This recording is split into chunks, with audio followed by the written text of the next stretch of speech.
All right, so big news. We are talking about the Caliber today, but not this Caliber. We're talking about this Caliber. I don't know if you can see it or not, but this Caliber. As if I didn't have enough on my plate already, decided this was a great purchase. So I bought this thing, I don't know, a couple weeks ago, maybe a month or two ago. Brought it home. Rough shape.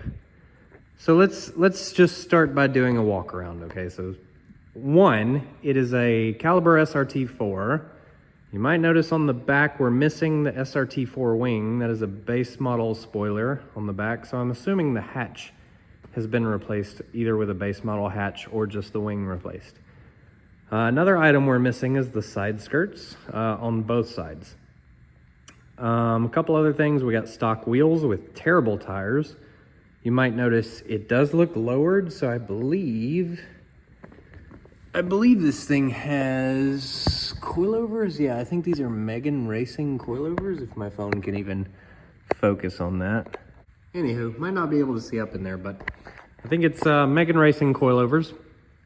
Another thing, we've got some black housing headlights. We have what appears to be an AGP intercooler, possibly a low mount intercooler, either an AGP or an MPX. Both of those came lower mount intercoolers. So we also see what was at one point a carbon fiber hood. Obviously pretty rough shape. It's been sitting outside for who knows how long. So we'll continue walking around this thing. We obviously missing a fog light housing over there on the passenger side. There's some dents and dings and holes everywhere. Obviously missing side skirt, factory wheels, terrible tires, super low in the back, kind of high in the front, so needs some adjustment there. Something else you might notice, it does have a sunroof. I'm gonna assume this thing was leaking on the previous owner, and instead of like checking out the drain holes or something, he siliconed the sunroof all the way around. I'm guessing in an attempt to keep it from leaking. I've never seen that before, so that's a first for me. Let's see, this window is down because it will not stay up.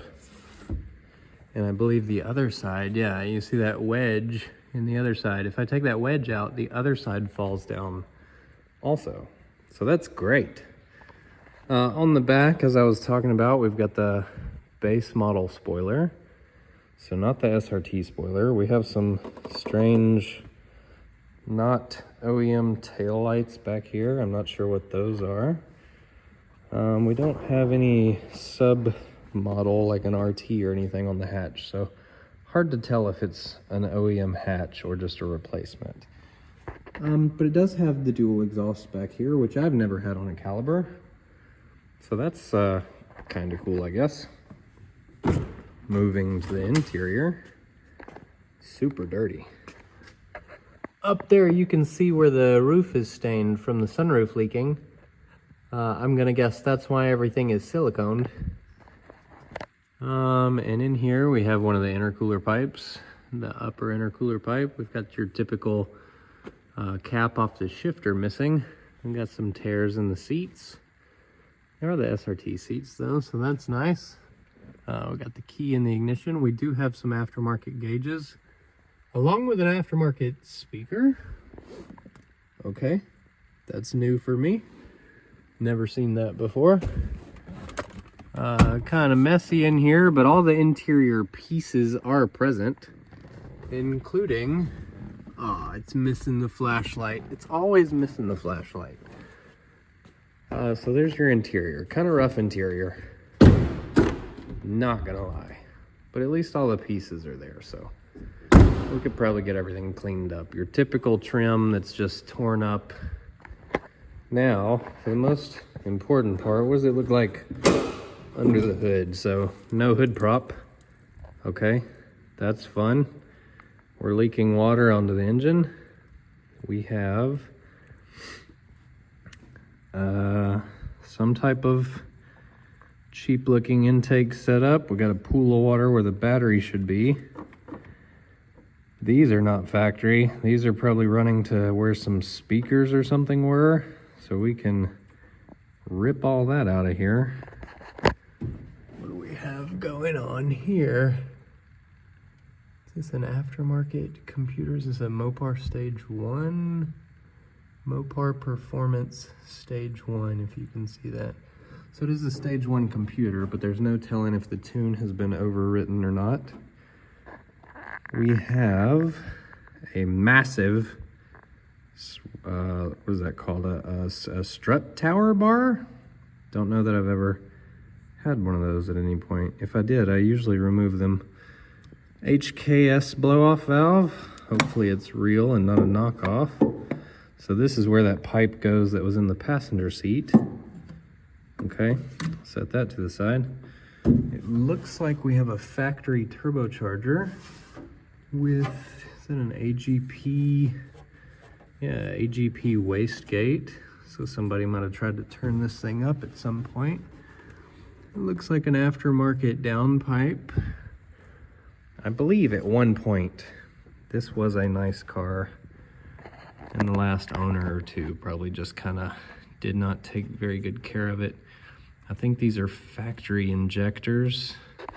I don't think they're larger injectors. I think they're still factory. What else do we have? Let's poke around a little bit. So on the top of the strut towers, you can see the adjustability. It is hard to read. I think that says Megan Racing. Kind of hard to tell, but there are coilovers on the car. That does appear to be an AGP intercooler.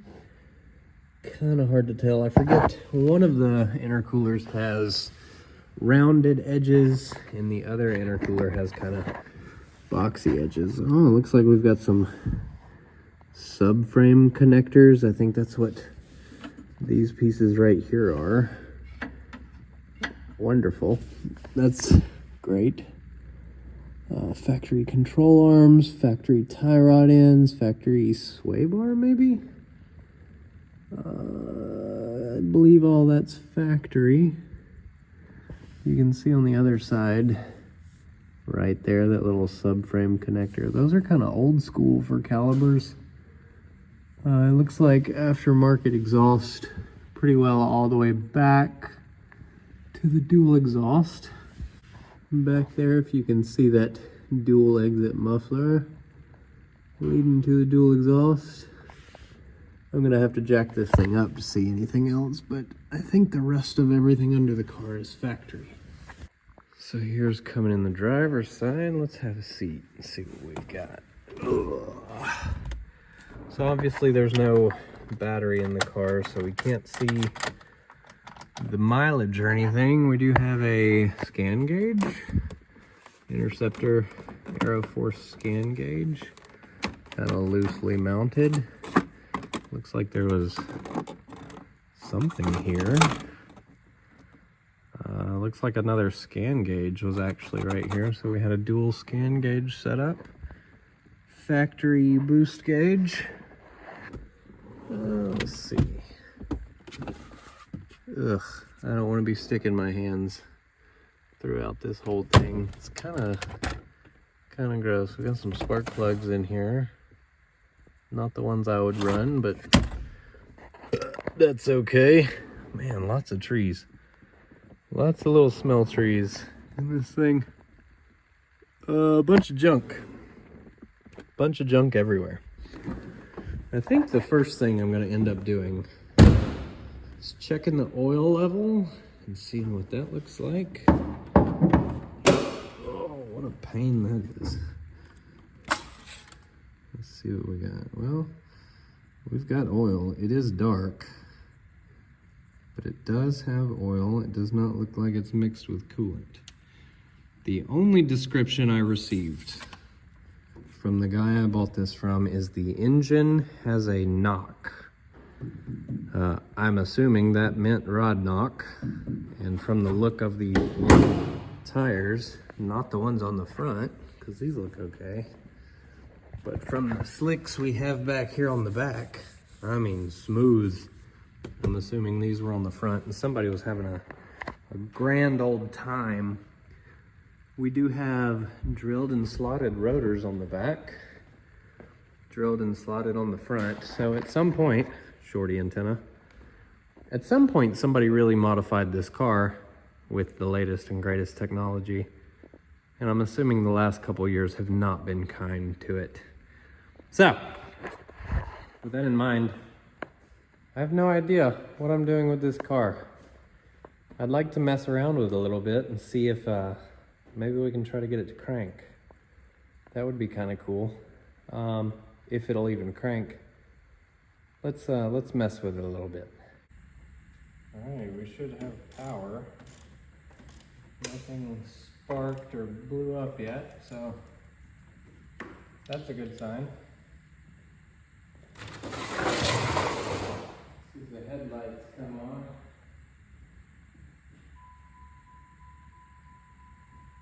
Yeah.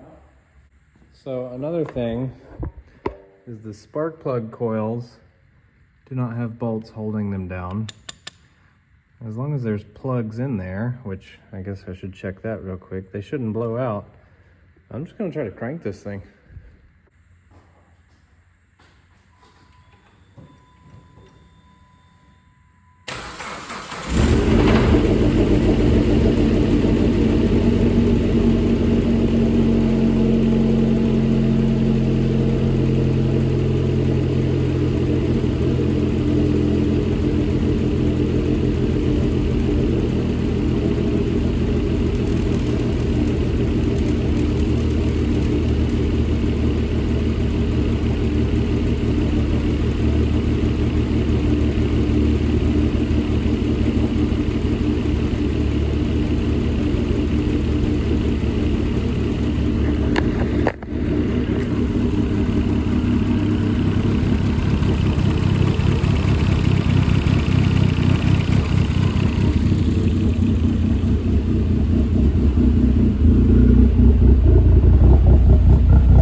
The smoothest, but I don't hear a rod knock.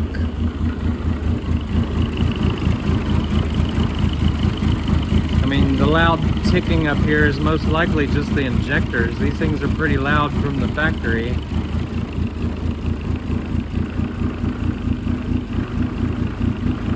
Huh.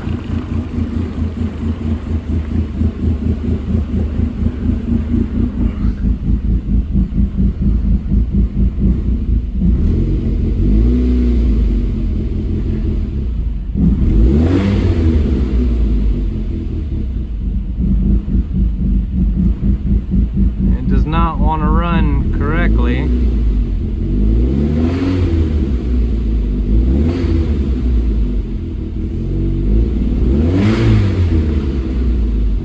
Something, I hear something down there.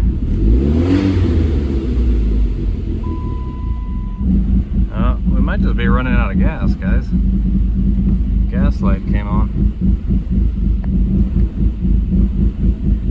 Now we got check engine light, ABS. The brake light is because the e-brake is up.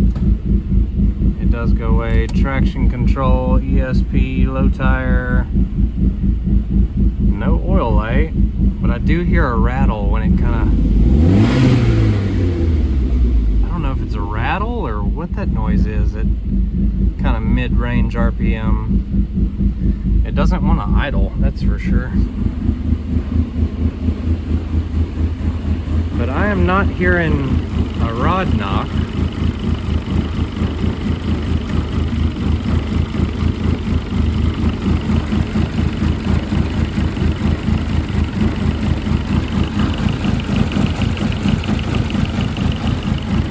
Strange. I went ahead and disconnected those big ground cables off of there. Huh. From the back, it sounds pretty good.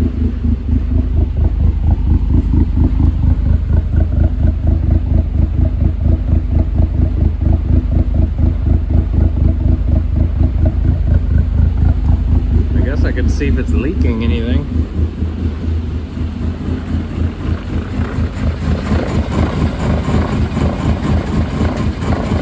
No? Nothing crazy.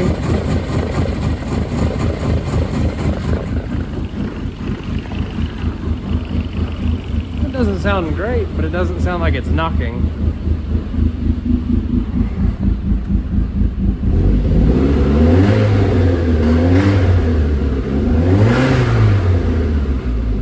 There's definitely a noise though.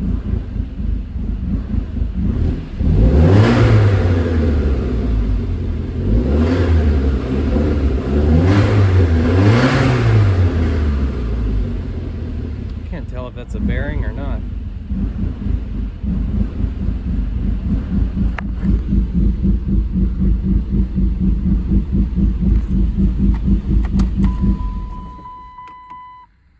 Huh.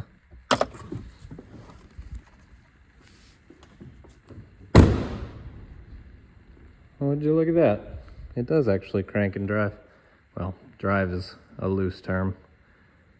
But in the next few days, weeks, whatever it is, this is gonna kind of be a side project. If I'm waiting on something for Gooch, like a motor mount to be made, then I'll have something else to work on in the meantime, and hopefully I can bring this thing back to life and give it another chance to hit the roads, because it was just sitting off in somebody's driveway rotting. So see if we can bring that back to life. So not a very interesting video, but that was a lot of fun seeing if this thing would actually crank.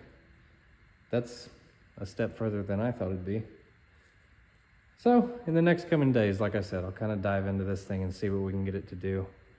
But this should be a fun project, and I think the next video I should be working back on Gooch again, because I did actually get his motor mount back. So guys, I'll see you in the next video. I'm excited. Bye.